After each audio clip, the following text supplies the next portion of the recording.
Bonjour à tous et à toutes, bienvenue à la revue des titres de ce mercredi 3 septembre 2025. Matin libre pour commencer. Transhumance politique, destitution et candidature. Le goût inachevé de la réforme du système partisan. J3 phase intermédiaire de la Move Africa League Pro 2. Volcan imperturbable, Tchaka n'y arrive pas. Participation de l'opposition à la présidentielle de 2026. Les 28 parrainages au chaud chez Yahi. Arossi donne une leçon de démocratie à la rupture. Désignation de son candidat par le chef de l'État. Corneille Atindeou salue le choix de Wadaï. Fraternité à présent, lutte contre le chargement hors gabarit et surcharge. Des véhicules interceptés et désormais retirés de la circulation.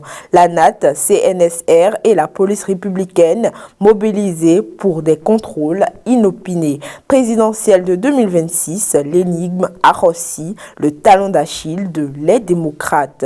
Le Matin a écrit en manchette Assemblée nationale, le budget 2026 de l'institution parlementaire votée à l'unanimité. Une augmentation de 12,85% pour la modernisation du Parlement. L'article 133 du règlement intérieur mis en conformité.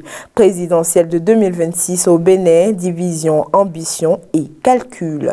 Que veut vraiment l'opposition? La mouvance trace sa voie, mais l'opposition piétine dans ses querelles internes. Libération entre héritage et rupture. Romuald Wadaï, le candidat de la continuité et de la préservation des acquis. Carnet noir, Emmanuel Golou n'est plus. Quotidien L'Observateur, présidentielle 2026 au Bénin. Miss Talon rend hommage à Patrice Talon et salue le choix de Romuald Wadaï. Enregistrement des naissances au Bénin. Herbert Assogba détaille les atouts du guichet unique.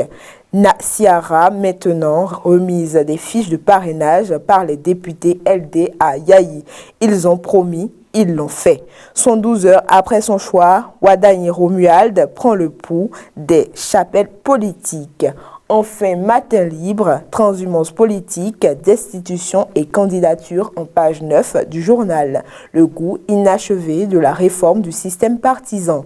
J3 phase intermédiaire de la Move Africa League Pro en page 4. Volcan imperturbable, Tchaka n'y arrive pas. Participation de l'opposition à la présidentielle de 2026.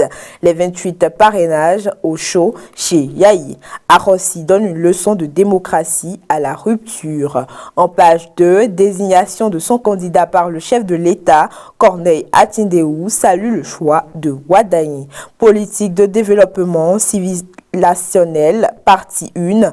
Aux pages 6 et 7 du journal, la sagesse du service selon Kloubou Agboessi.